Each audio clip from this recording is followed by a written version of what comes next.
السلام علیکم ورحمۃ اللہ وبرکاتہ۔ الحمد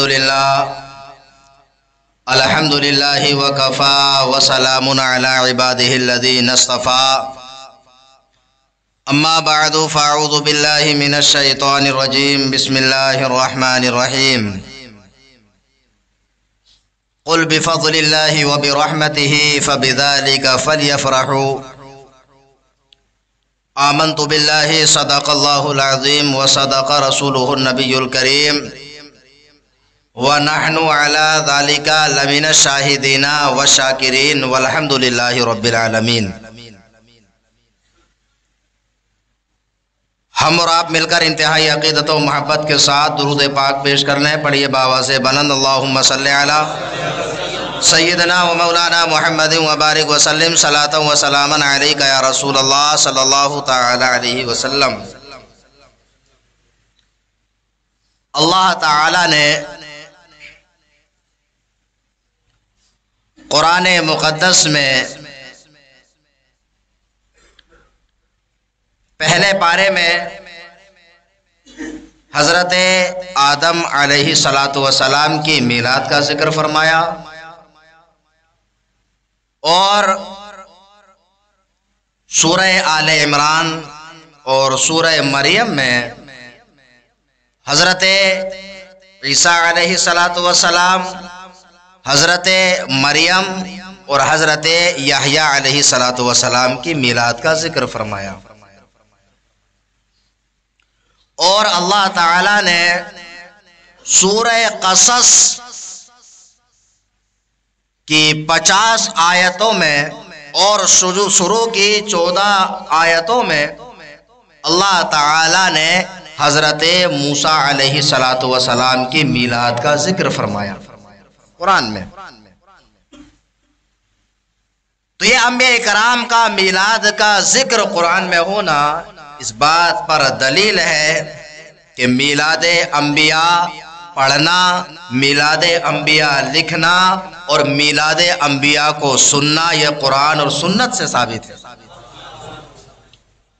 اور اللہ تعالی نے قرآن میں ارشاد فرمایا، قل بفضل اللہ وبرحمتہ فبذلک فلیفرحوا ھو خیر مما یجمعون۔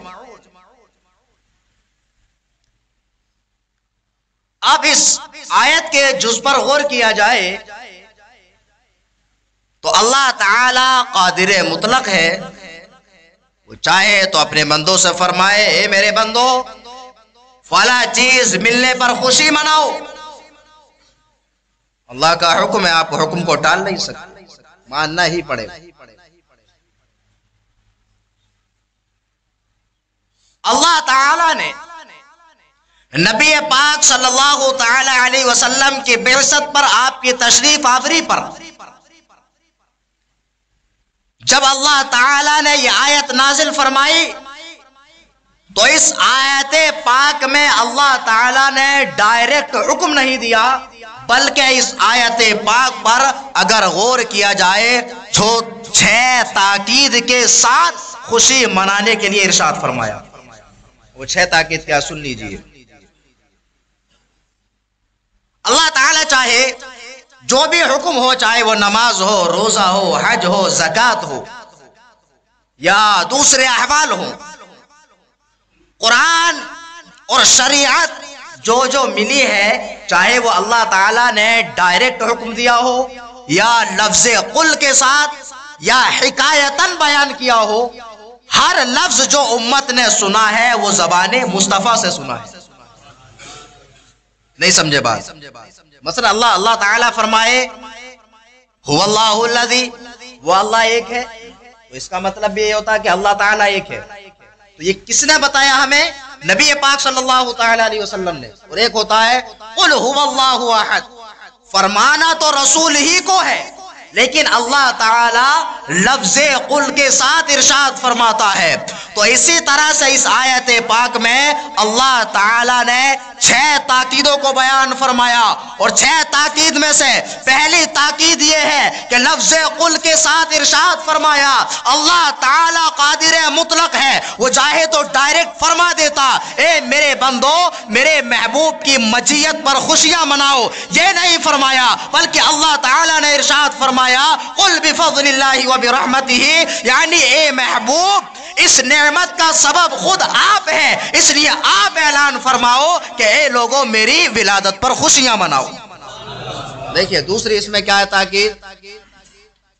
عربی کا ایک محاورہ ہے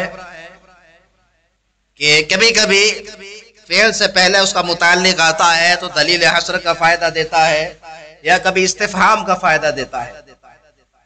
تو اس میں دوسری تاکید یہ ہے اللہ تعالیٰ نے فرمایا بفضل اللہ، اور اس کا متعلق فلیفرحوا ہے، بعد میں آنا چاہیے تھا کلام پہلے۔ قل بفضل اللہ یہ دوسری تاکید ہے، جب بفضل اللہ کہا تو انسان ہمتن گوش ہو گیا، استفہام کا معنی سوال کا معنی پیدا ہو گیا۔ اللہ کا فضل، جو اللہ کا فضل ہے تو اس پر کیا کرے؟ آگے اللہ تعالیٰ نے ارشاد فرمایا وَبِرَحْمَتِهِ، لفظ واو کے ساتھ، اور واو عاطفیت کے لیے آتا ہے۔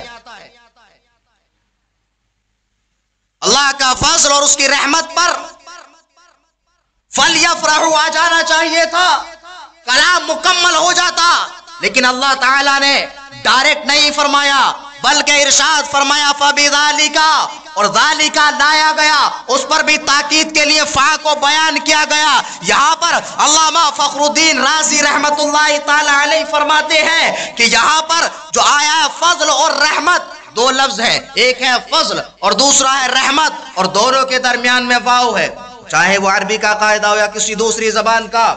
اگر 2 چیزوں کا ذکر کیا جاتا ہے تو اس کے بعد میں جو کریا جو فعل استعمال کیا جاتا ہے وہ جمع کا، چونکہ عربی میں تثنیہ آتا ہے، تثنیہ کا آنا چاہیے، لیکن واحد کا صیغہ آتا ہے، واحد کا اس میں اشارہ آتا ہے۔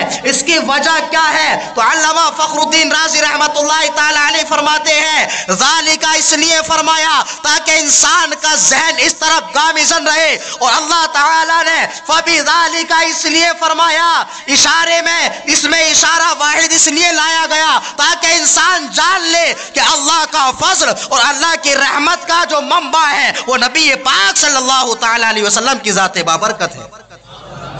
ابھی پوری بات نہیں ہوئی، آگے چلیے۔ وَبِذَالِكَ یہاں پر بھی فا آیا، پھر دوسرا فا آیا، وہ بھی تاکید کے لیے۔ اور اتنا ہی نہیں، اب جب انسان کو کوئی نعمت ملتی ہے تو نعمت کا شکر ادا کرنا چاہیے، نعمت کا ذکر ہو رہا ہے بفضل اللہ وبرحمتہ، اللہ کے فضل اور اس کی رحمت پر لوگوں کو چاہیے کہ خوشیاں منائے، لوگوں خوشیاں مناؤ۔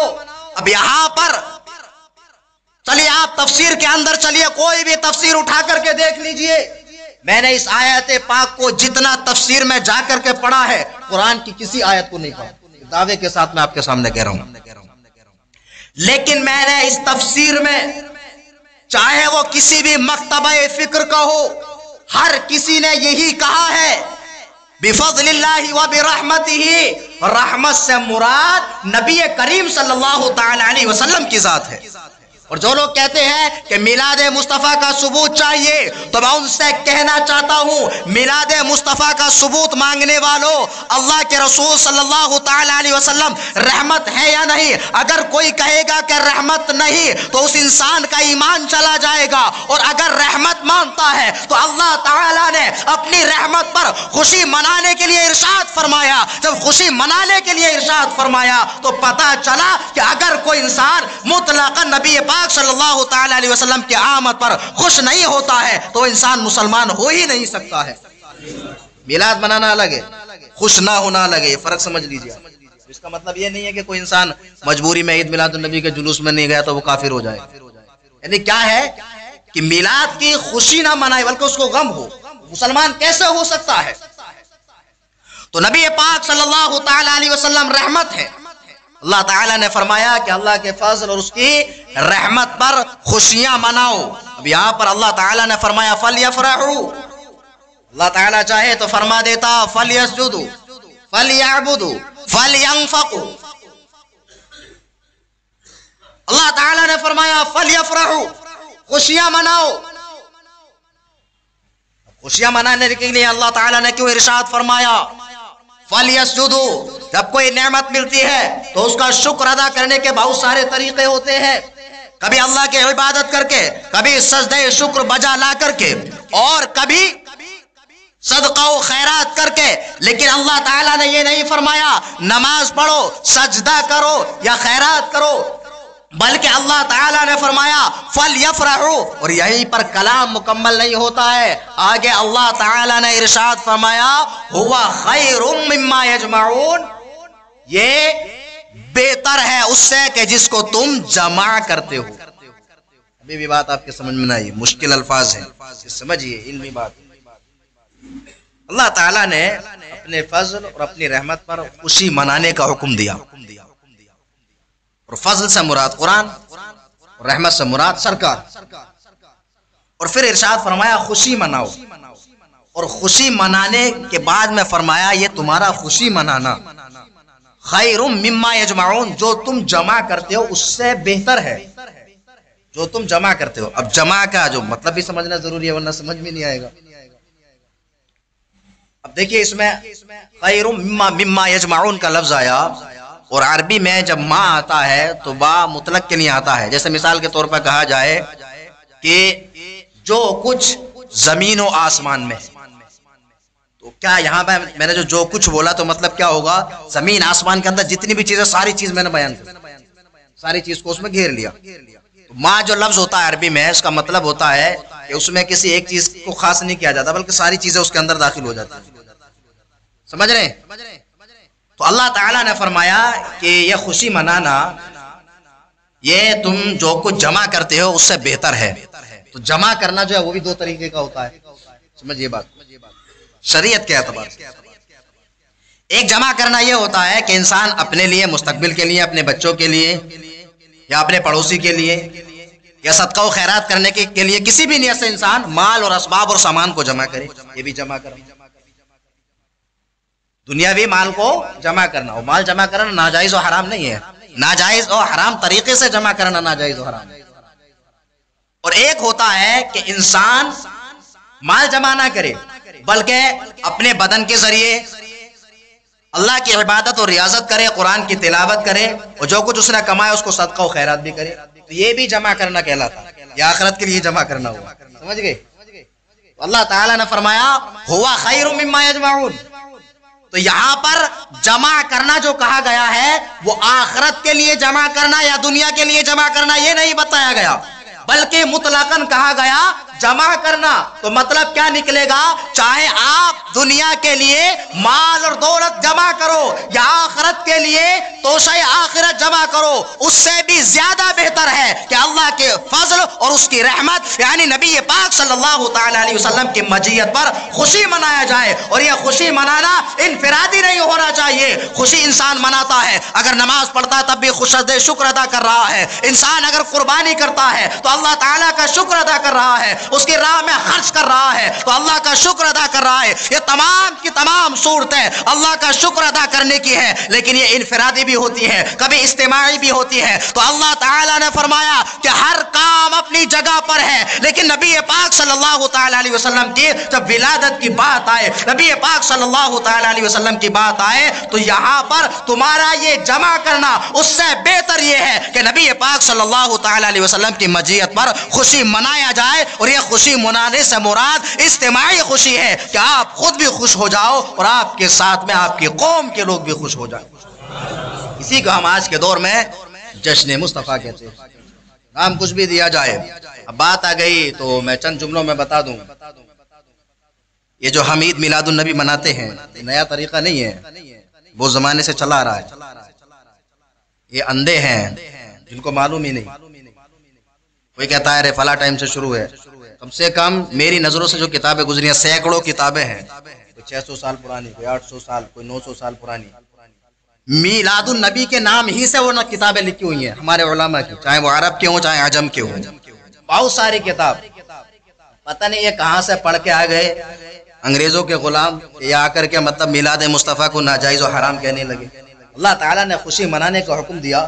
کسی کی مائی کے لال میں ہمت نہیں ہے جو یہ کہہ سکے کہ حضور علیہ الصلوۃ والسلام اللہ کی رحمت نہیں ہے. جب وہ اللہ کی رحمت نہیں ہے، اللہ کی رحمت ہے، اور اللہ کی رحمت پر خوشی منانے کے لیے اللہ تعالیٰ نے فرمایا، تو پھر میلاد کیسے بدعت ہو سکتا ہے؟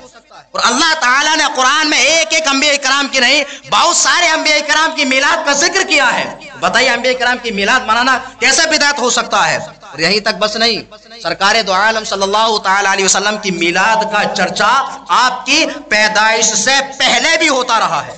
جس کی ایک مثال دے کر کے میں اپنی بات کو ختم کر دوں گا. یہ علامہ بدر الدین عینی رحمت اللہ تعالی علیہ جو بخاری شریف کی شرح عمدۃ القاری لکھنے والے ہیں، یہ واقعہ نقل کرتے ہیں کہ نبی کریم صلی اللہ تعالی علیہ وسلم کی ولادت سے 1000 سال پہلے. کتنا واقعہ سن رہے ہیں، کیونکہ میں نے جو قرآن کی آیت کا جو مطلب سمجھایا عوام اتنی جلدی نہیں سمجھتی، کم سے کم کچھ تو لے کر جاؤ. 1000 سال پہلے یمن کے حاکم طبع وہاں سے آئے اور ان کے ساتھ میں 400 علماء کرام کا قافلہ بھی تھا. مولانا ریحان صاحب بیٹھے ہوئے، وہ سمجھ گئے ہوں گے واقعہ سن کر ہی. بتانے کا طریقہ الگ الگ ہوتا ہے، ہو سکتا ہے آپ میں سے بچپن میں کسی نے سنا ہو یہ بات، لیکن ذہن انسان کا نہیں جاتا اس کا. اب وہ یہاں سے گزرے، ایک زمین آتی ہے کہ جس کا نام تھا یثرب. وہاں پر کوئی آبادی نہیں، وہاں انسان جائے تو بیمار ہو جائے. اب وہ لوگ یہاں پر گئے اور جانے کے بعد جو علماء بڑے بڑے عالم تھے وہاں پر گئے. جب وہاں سے واپس جانے کا وقت آیا تو طبع سے یہ علماء کہنے لگے کہ ہم یہاں سے نہیں جائیں گے بلکہ یہیں پر رہیں گے. انہوں نے کہا ابھی اس کا ریزن کیا ہے، اس کی وجہ کیا ہے؟ تو وہ کہنے لگے کہ ہم نے کتب سابقہ میں پڑھا ہے کہ جو اللہ کے آخری پیغمبر ہوں گے ان کا وہ یہاں سے آئیں گے، ان کو لوگ ستائیں گے تو ان کی جائے پیدائش سے ان کو نکال دیا جائے گا، تو ہجرت فرما کر کے وہ یہاں پر مکین ہوں گے. اس لیے ہمارا دل چاہتا ہے کہ جب وہ یہاں پر مبعوث ہو، یہاں پر تشریف لائیں تو ان کا استقبال کریں. اور اگر ہم ان کا استقبال نہ کر سکے، اگر ہم قبر میں جا کر کے مٹی میں مل جائیں گے تو ان کے قدموں کی مٹی ضرور ہمیں مشرف کرے گی اور ہماری نسلیں ان کے درمیان میں ہوں گی. اس نے اتنا سنا، اتنا سننے کے بعد جو کہتے ہیں نا میلاد شریف پہ خرچ کرنا، اس زمانے میں ایک آدمی بھی اتنی بڑی خوشی نہیں بنا سکتا کہ کسی کو میلاد مصطفیٰ پہ روم بنا کے دے دے. روم کو اتنے زیادہ پیسوں میں نہیں بنے گا. اور وہ زمانہ ایسا تھا، زمانہ حضور کی پیدائش سے 1000 سال پہلے. انہوں نے 400 مکان 2 منزلہ بنا کر کے دیے. اور اس وقت 2 منزلہ مکان ہونا آج کا جو ہے سینکڑوں محلے کے ٹاور سے زیادہ ہے، کیونکہ اس وقت نہیں ہوتے تھے. 400 مکان بنا کر کے دیے اس روئے زمین پر، اور 2 منزلہ مکان نبی کریم صلی اللہ تعالی علیہ وسلم کے نام سے بنا کر کے دیا. اور ایک خط لکھا جس خط کا مضمون یہ ہے، اشہد علی احمد انہ رسول اللہ بارئ النسم. تو وہاں نے لکھا کہ یا رسول اللہ صلی اللہ تعالی علیہ وسلم، بہت لمبا مضمون ہے کہ میں گواہی دیتا ہوں آپ کا نام احمد ہے اور آپ اللہ کے سچے رسول ہیں. اور انہوں نے یہ لکھا اور لکھ کر کے ایک شخص کے سپرد کر دیا اور فرمایا کہ جب وہ تشریف لائیں تو یہ خط انہیں دے دینا، اور اگر ان کے آنے سے پہلے آپ کا انتقال ہو جائے تو اس خط کو اپنی نسلوں میں منتقل کرتے رہنا. دیکھیں میلاد مصطفیٰ، میلاد کا مطلب ہے پیدائش. سرکار کی ابھی پیدائش نہیں ہوئی ہے، 1000 سال پہلے میلاد مصطفیٰ پر نبی کریم صلی اللہ تعالی علیہ وسلم کا عاشق 402 منزلہ مکان بھی بنا رہا ہے اور میلاد مصطفیٰ کی خوشیاں بھی منا رہا ہے. اور اگر یہ غلط ہوتا تو سرکار 1000 سال کے بعد آئے تو سرکار فرماتے کیا بدعت کر کے گیا، کیسا آدمی تھا وہ. ایسا جملہ کہیں نہیں ملے گا. آگے سنیے کیا ہو. حضور علیہ الصلوۃ والسلام کی ولادت 1000 سال کے بعد ہوتی ہے. اب یہ نسل اسی طرح سے چلتی رہی. جس زمین کا نام تھا یثرب، اسی زمین کو آج کہا جاتا ہے مدینہ شریف. مدینہ شریف کو انہی لوگوں نے بسایا.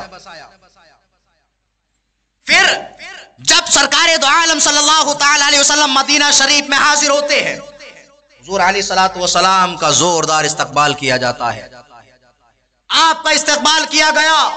اب مدینہ شریف میں ہر انسان یہ تمنا کر رہا ہے کہ نبی پاک صلی اللہ تعالی علیہ وسلم میرے گھر پر قیام فرمائے، ہر انسان کی تمنا ہے۔ نبی کریم صلی اللہ تعالی علیہ وسلم نے اپنی سواری کو آزاد چھوڑ دیا اور فرما دیا کہ جہاں سواری کا دل چاہے گا وہاں جا کر کے بیٹھ جائے گی، وہیں پر ہم سکونت اختیار فرمائیں گے۔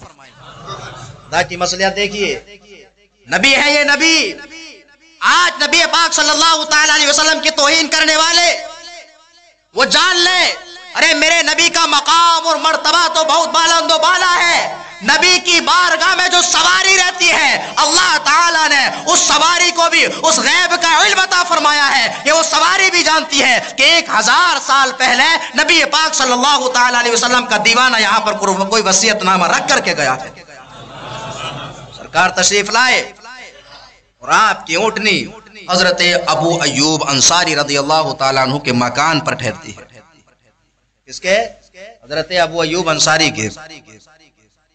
سرکار دو عالم صلی اللہ تعالی علیہ وسلم نے ارشاد فرمایا، حدیث کے الفاظ ہیں، ابھی دیکھیے 1000 سال پہلے یہ وصیت نامہ بھیجا تھا اور یہ نسلوں میں منتقل ہوتا رہا، اور ان لوگوں کو بھی 1000 سال پہلے سے انتظار تھا۔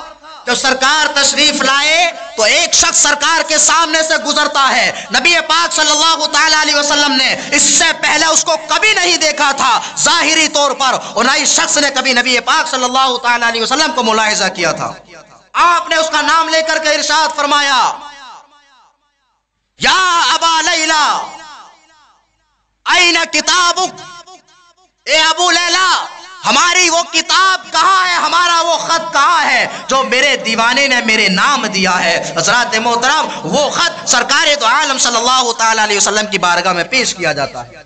آپ مجھے بتائیے، میلاد منانے کا ثبوت اس واقعے سے ملا کیا نہیں ملا؟ 1000 سال پہلے اس حاکم نے نبی پاک صلی اللہ تعالی علیہ وسلم کی میلاد کی خوشی میں 402 منزلہ مکان تعمیر فرمائے۔ اس بات پر بھی دلالت ہے، اور اس سے یہ بھی پتا چلتا ہے کہ نبی پاک کا میلاد حضور کی پیدائش سے پہلے کس نے منایا، سرکار یہ بھی جانتے ہیں، اور جب پہلے منانے والوں کا جانتے ہیں تو بعد میں کون منا رہا ہے اور کون نہیں منا رہا ہے، سرکار دو عالم صلی اللہ تعالی علیہ وسلم ان تمام کو جانتے ہیں۔ اس کے آگے کسی دلیل یا ثبوت کی ضرورت نہیں رہتی ہے۔ اگر کسی کو دلائل یا ثبوت چاہیے یا کسی کے دماغ میں کیڑا ہو تو میرے پاس آ کر کے بیٹھ سکتا ہے، اس کو 10 سال تک خالی میلاد پہ پڑھا سکتا ہوں۔ اللہ رب العزت کی بارگاہ میں دعا ہے کہ پروردگار عالم ہم تمام کو عمل کی توفیق عطا فرمائے، آمین۔ وآخر دعوانا الحمدللہ رب العالمین۔ السلام علیکم ورحمۃ اللہ وبرکاتہ۔